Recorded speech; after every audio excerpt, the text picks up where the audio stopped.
S. Fielding is currently the Democratic candidate for the Charleston County Coroner's Office. Now he's teamed up with his former rival, Frank Broccolo, to bring change to the office and help reach the community. I speak exclusively with both Herbert and Frank for this edition of Quintin's Close-Ups. And if you haven't already, subscribe to my YouTube channel and like Quintin's Close-Ups on Facebook. Herbert Fielding and Frank Broccolo, welcome back to Quintin's Close-Ups. Thank you, Quintin. Thank you. This is my first time ever wearing a mask on camera. I never do this. Son is done. And I've been doing interviews since March. But let me ask you this. Why are you here, Frank? Thank you. Thank you for inviting me. I share a very common vision with Mr. Fielding, and together we both have a love and compassion for the community, and we share the same vision. We want to make the Charleston County's Coroner's Office more inclusive of the community in which we serve. What is that community looking like right now? Well, Charleston County, as we know, has an extremely rapidly growing population, and unfortunately the Coroner's Office currently does not reflect the community. We need to increase our diversity, in both racially, but also gender-based, ethnicity-wise, and Mr. Fielding is committed to increasing the diversity in the Charleston County Coroner's Office from day one. From day one. What will you do on day two? Continue to be the coroner and to work on the inequities that we have envisioned in that office. The office does not represent the community, as Frank has said, and it has a very high expenditure rate. There's a considerable amount of money, $2.5 million to spend in that office, in comparison to Richland County, which is a much larger county than Charleston County, which spends $2.4 million. Right. So why is Charleston spending so much money and not getting the kind of result? And I'm going to get back to that later on in the interview. But let me ask you this. What are the inequities that you see right now in the community that the Charleston County Coroner's Office should be tackling? Well, the most glaring thing is the office is not very approachable at all. Most of the community, when they have questions or when they go to the coroner's office, they're rebuffed. Even the other agencies are not welcomed.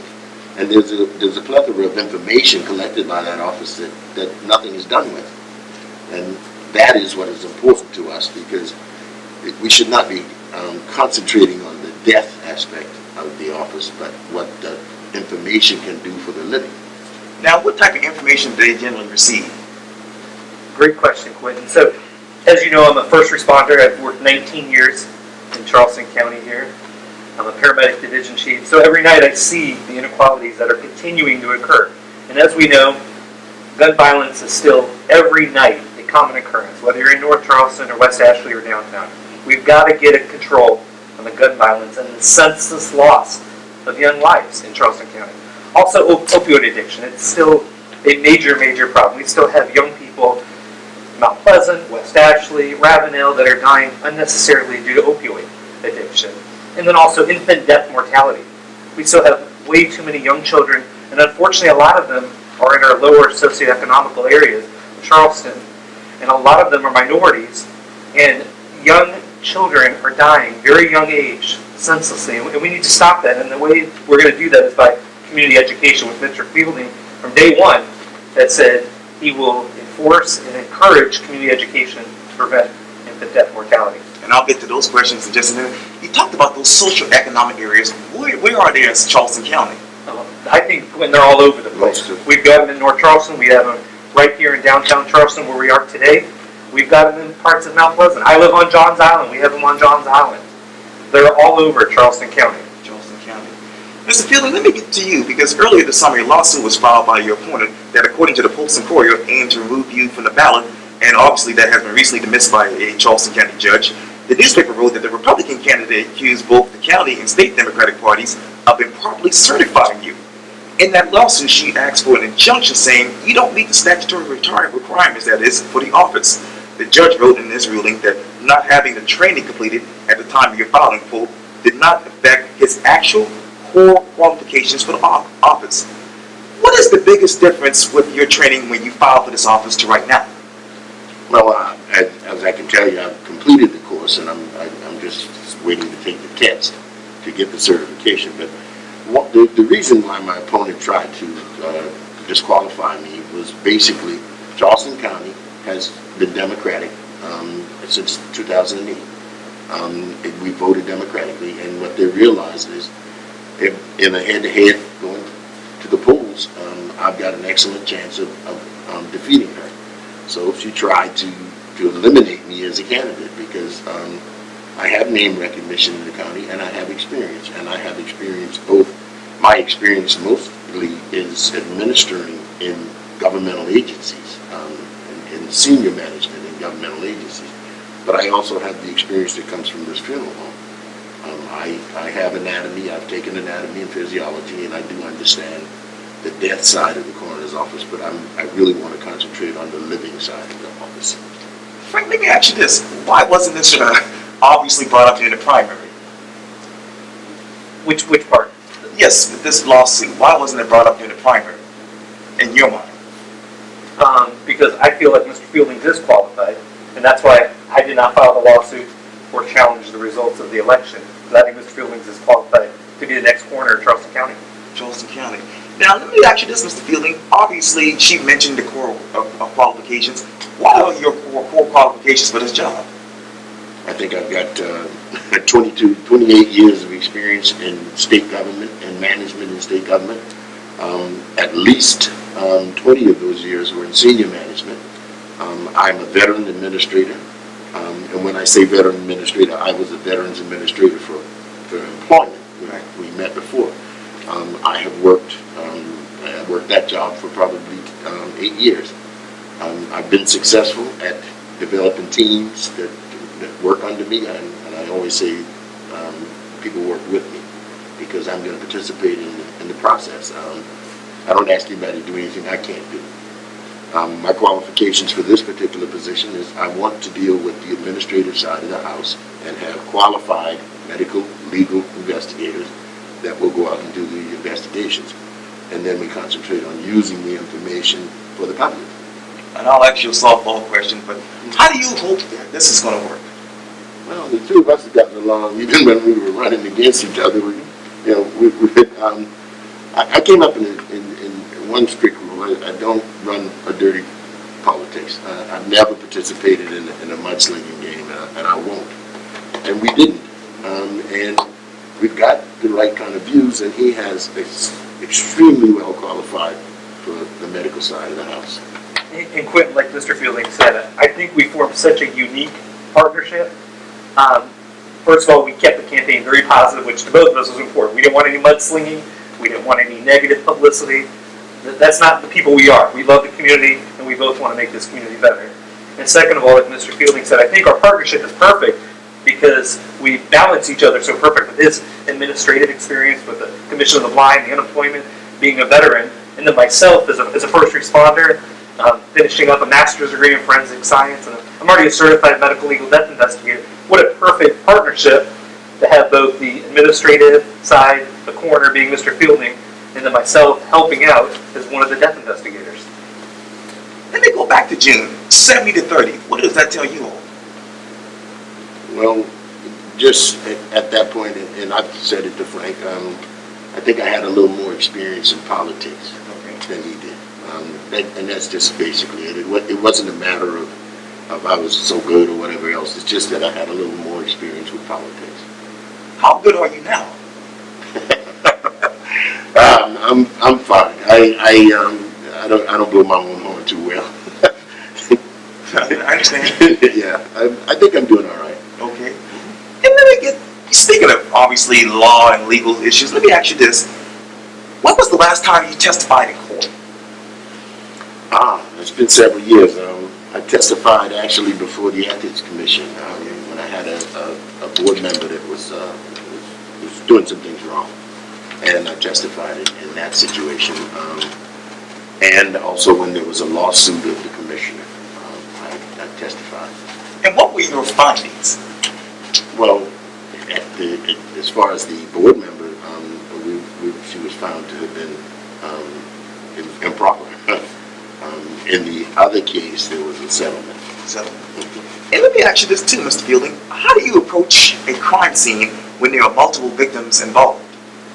Well, the body, the coroner has direct jurisdiction over the body. The crime scene is managed by the local police jurisdiction. And the first thing that's going to happen as far as going on scene is you're going to speak to the supervising officer, and then you walk the grid. And, you know, the grid is everything that's you're going to study the body for the damages or whatever's there and whatever evidence is available. And that brings me to my next question. What interviewing methods would you use to implement if you are elected to office? When you say... So you go to the crime scene, how would you use your interviewing techniques? Well, I think that my unique experience in the funeral business has been, if you're dealing with family members or witnesses, you know, there's a traumatic event going on, so you have to be compassionate and respectful of those persons' feelings at that point. But the information is still needed, you know, to be gotten, so you've got to take your time and just be compassionate. I understand that these people are in a state of trauma. And what are your typical interviewing methods right now? And that is absolutely true what Mr. Fielding said. Compassion has to be number one. As a first responder every night, I see this, and sometimes you're dealing with people at the absolute worst time of their life. They've unexpectedly lost a loved one, a child, a spouse, and compassion. You have to be compassionate because you don't know if this person, they might be a suspect in the crime, they also might be a victim of the crime. So compassion, treat everybody the same. Everybody gets treated the same level of compassion and care and dignity. And that brings me to communication. What would be your communication style when dealing with law enforcement and obviously the public? Well, I think that I would offer any law enforcement officer the same respect that he offers me. That's the expectation.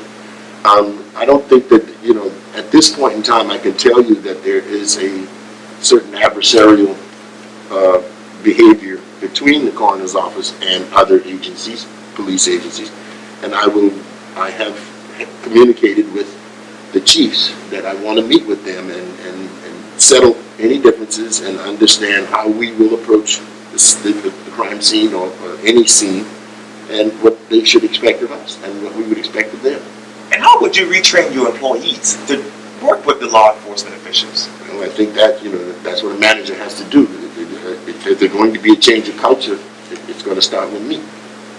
And Mr. Washington, that is so important because the coroner's office collaborates with so many different agencies, whether it's law enforcement, EMS, the fire department, the coastal crisis chaplaincy, the volunteer rescue squad, federal, state, local law enforcement. So it's so important to have every death investigator, everybody in the office has to be a collaborator and coordinate with other agencies at all levels of this country.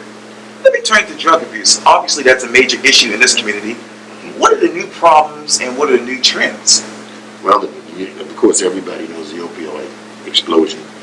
And that's a two-pronged problem because not only is it the fact that there are very large prescriptions of that drug that are coming out, so you've got to deal with that, those persons who are prescribing the drugs.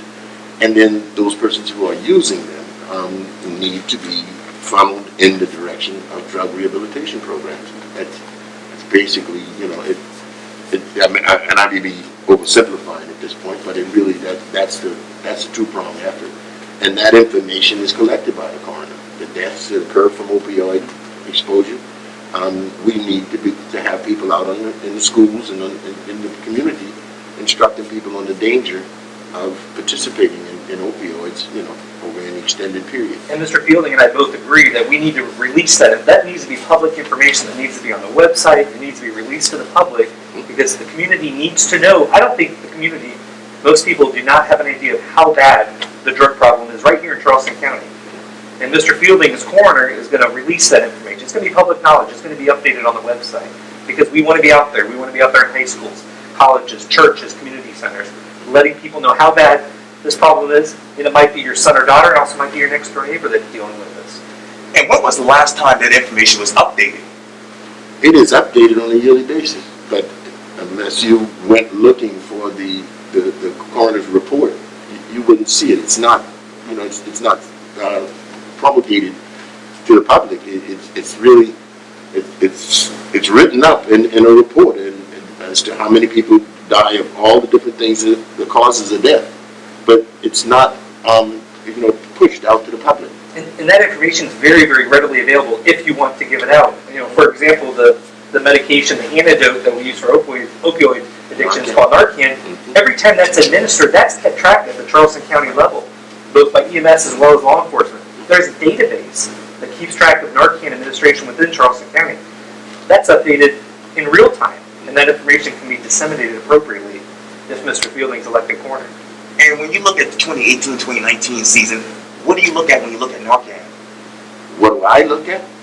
I mean, that's something that Frank would deal with completely, because it is the opioid block that's given to a person who's overdosed. From a standpoint, that's a piece of information that we would have to include, because in the coroner's office, I'm only going to see the people that Narcan failed on, the deaths. But I can get the information because the coroner, the unique thing about the coroner is the coroner does not have to subpoena any kind of medical information. It's readily available to the coroner's office, just with asking. So it would be something very easy to get from the county. And you talk about those drug rehab programs. Which new ones would you develop? And how much money would you pump into that for this office? Well, it's a very difficult question. Now, that's a political question that a whole lot of the people, at least in government, don't feel that rehab programs work. So they don't want to fund rehab programs. But the reality is we've got a serious drug problem in our communities, and we need to address it. We really need to address it. And you talk about that. Obviously, I want to go to the opioid deaths because obviously they're still high even during the coronavirus outbreak. What were the numbers in June and July here in Charleston County? I don't know them specifically off the top of my head. I wouldn't be able to tell you exactly. And what was the average age of people who died because of this? Somewhere between 18 and 30, I think. Yeah, I agree. Yeah. Young adults. Yeah. Okay. Now, the coroner's office conducts a lot of independent investigations of death in Charleston County, as you know. How many did the office conduct in 2018? 487, I think, is the number. When you say death investigations, if you die of undetermined cause or natural causes, there's no investigation. But mostly what the coroner is doing is the 487 autopsies, which are questionable deaths, and then investigations are carried out on those. And when you do your research, how many questionable deaths were there this past year? 487. This year? Mm-hmm. We haven't gotten through this year, reporting on 19. Okay, okay. And you said this on your Facebook page that numbers don't lie, and that under the current administration, Charleston County is bleeding money. How much money did they actually bleed in 2018? $2.5 million. 2019. 2019. Yes, sir. I can Yeah, the budget. The budget for 2021 is $2.5 million, but Charleston County has been running about $2.5 million for the last 3 or 4 years. Where do you put that bandage? Well, give me a chance to get inside and being able to look at what can be eliminated or lessened, or be at least done more efficiently. And Mr. Washington, Mr. Fielding will be perfect for this because as a veteran administrator, he has the experience of saving taxpayers' money. He's done it. And with the current economical situation, the coroner's office, as well as every other department in Charleston County, we're going to take some financial hit with the budget. The economy is in terrible shape. We know that. But Mr. Fielding has the experience of budget cuts. He knows how to manage an office. He knows how to be fiscally responsible. And he's done it with several different governmental agencies. He's perfect. He's exactly what we need in this kind of economic situation to manage and tightly control a very important department that has a strict budget to stick to. And with the COVID situation right now, how has that affected this office financially? Well, I suppose just in the fact that they're probably going to have a larger number of autopsies, which would be more expenditures on that kind, on autopsies and the investigations that occur, because COVID is, and I don't like to say it, but COVID is affecting the persons of color at a much higher rate than others. It is basically teaching us that, some of us are not receiving the kind of medical attention that we need over the course of a lifetime, and COVID takes advantage of it. How do you cut that in half? Well, I think that's a larger question of what we're going to do with the medical, provisions for the public. What do we do to make more people available to the medical institutions? And besides the coronavirus, is exactly what he said, is the chronic conditions that the African American population is experiencing daily. You know, the diabetes, the hypertension, that stuff, and it all relates back to the coronavirus. Yeah. So they're constantly underrepresented in the medical community, and we need to encourage that. The coroner's office and best approach would be education. Education, and going to the communities and telling people that they need to get a regular, treatment in a doctor's office and take better care of themselves. People should not be dying in 2020 from diabetes and hypertension. No. That shouldn't be happening. And it's still happening on a daily basis, and that's avoidable. It's preventable. Medical care, primary care medicine, very, very easily we should be attacking this problem with primary care encouragement for better treatment. And from March until right now, what have been the coronavirus deaths in Charleston County? They've increased. By? I'm not privy to the actual numbers. I wouldn't try to tell you, but I can tell you that they've increased. And the statistics are there. 180,000 people across the country have died from direct relation to corona. South Carolina, I think it's like 50,000 or something. Yeah, it's the number of people that have died across South Carolina. And if change comes to the coroner's office, that is, if you're elected, how would you want to move funding around or even make it possible? Well, there's lots of ways to deal with managing monies. I would have to ask council if I can reassign some funds to do, if I take something from personnel or if I take it from a particular program, take that monies and I'd have to get permission from council to move monies around. And how fiscally responsible would the Fielding administration look? Well, I'd try to make it one of the best in state and county government if I could. And I know there's another issue we talked about earlier, but the National Missing and Unidentified Person System is a resource for anyone missing a family member and is also used by forensic investigations if a deceased person is unidentified. Right. How many times has the current coroner's office used that system, and what training would you offer to the other agencies if elected?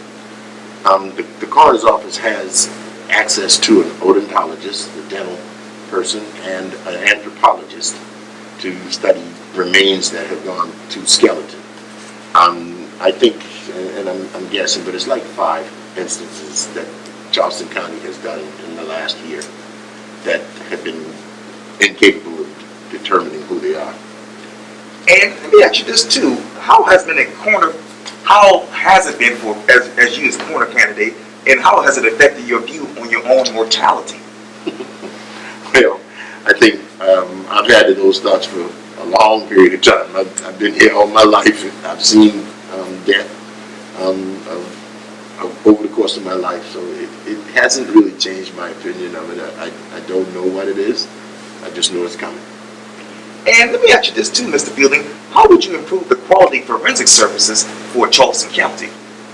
Well, that's going to be a concentration of, from my standpoint, dealing with the medical legal investigators to make sure that they are prompt, getting to the scenes of situations. The response time needs to be as less as it possibly can, and our investigations need to be as specific and as thorough and quick as possible, so that the body can be released and move, to the morgue. Right.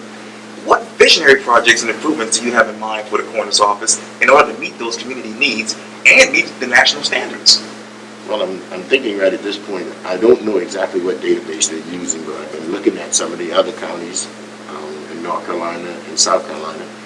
I want to use a database that will allow investigators, instead of using pencil and paper, to be able to dictate their notes and their information so that they can, carry out their investigation as quickly and as promptly as possible, and then transfer into the database. What are the national standards for this office? Well, I don't know that. I don't know that there is a national standard for this office. It basically is a county office. Every county has one. Either the coroner is a medical examiner. And what are those unique skills that forensic nurses can provide for the coroners in your county? Forensic nurses. I'm not sure that it does not require that you be a nurse. It's not necessarily you have to be a nurse. The standards under the code, there's about 12 or 14 different things that you can come from. And as I applied as a person having a 4-year college degree and being experienced in the class, and that's it goes all the way from a doctor to that level. And I think that's the important thing is Mr. Fieldings will build a team of many different investigators. So be law enforcement investigators, paramedic investigators, medical experts. It's not just nurse investigators. It's a diverse team of many different occupations and careers and experience levels that will form a team to be successful in the office. Let me ask you this, Mr. Fielding. How many elected nurses are there in South Carolina? How many elected nurses? Yes, sir. In this, not the overall population of nurses, but you're talking about States in the 49 counties here. Oh, I don't know. I don't have any idea Okay. how many of them are nurses. And let me turn to infant deaths. Obviously, we talked about that earlier in this interview. What prevention program would you develop?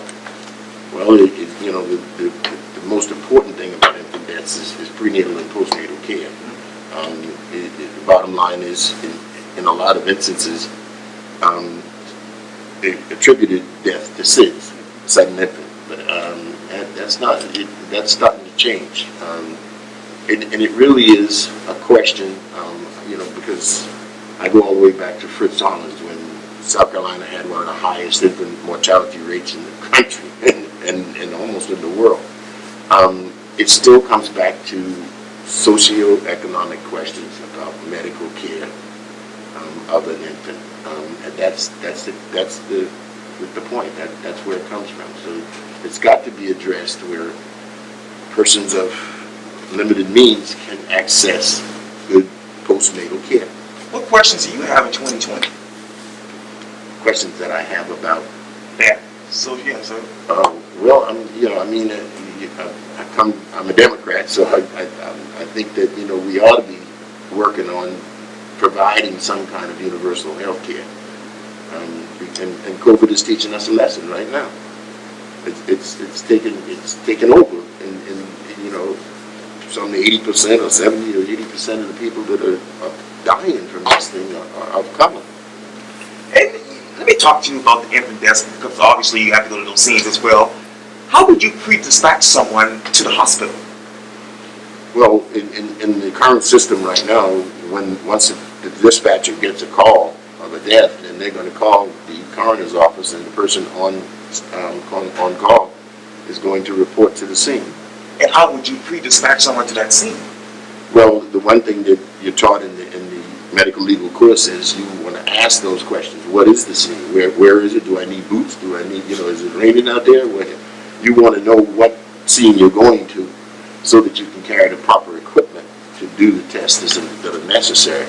And would you use any dog wheel enactments for doing any infant investigations? Oh, yeah, that in the course they use that.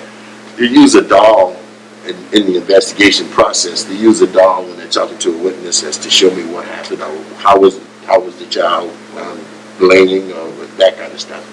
And would you, in a child death investigation, have a review in, say, 7 days?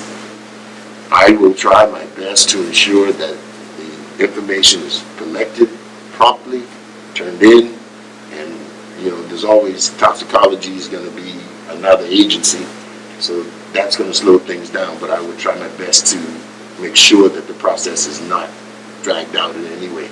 And this is the second to last question. How would listening to a 911 call tape help with the cause and manner of death? Well, the one thing that a death investigator is supposed to do is to compare the scene to what a witness or a person is saying to you. If somebody's telling you that this occurred out in the yard and the body's in the house, then what happened? Something. So that's the part of investigation is that you have to pay close attention to all the information that's on the table before you make a cause or manner decision. And obviously we've had an RV manual, and obviously we had the Silver Superstore fire a couple of years ago. What would be your process in dealing with that? Who would you call first? Multiple deaths like that? Yes, sir. Who would you call first? Every one of my investigators. We would all, that would be all hands. Everybody would be on scene and trying to facilitate. Because, I mean, at that point, you've got to, by the manual, the cause was almost easily identifiable. It was gunshot manner. That would be a decision to be made by the investigators. But if I were involved in the process with something like that, and I'd probably be on that night, they did call all hands. Everybody was out. I know I talked about this earlier in the spring with you, and I have to ask it again. I didn't think I'd get a clear answer with that one. But this is obviously your family business. Yes. You are running for county coroner. Yes. Is this still a conflict of interest in your mind? No, it's not. I don't have everybody thinks of it that way, but the reality is the coroner doesn't come into that process between the funeral director and the situation. The only time, and what I would say to someone, and anybody in the coroner's office, if you said to me, who's a good funeral home, and you could give them your preference, I could give them my preference. But the reality is, in any way, I'm not going to come into that process. The coroner is really, I'm dealing with the death certificate. Once I've issued that, I don't have any influence. The body is probably at that time already moved to a cemetery, to a funeral home. The family is going to decide. Most of the time, the decision about where a body is going, a decedent is going, is historical. They are dealing with a funeral home that they've dealt with on regular occasions. So you don't quite often get a question of where you want to go. Now, there is something called steering that's illegal. You cannot be in a rest home or any of those kind of a hospital telling people to go to a particular funeral home. That is illegal. Right. And I'm not going to participate in that. I've never done it. Okay. Well, Herbert Fielding and Frank Broccolo, thank you so much for your time. And again, welcome back to Quintin's Cold Subs. Thank you, guys. Thank you. You heard it.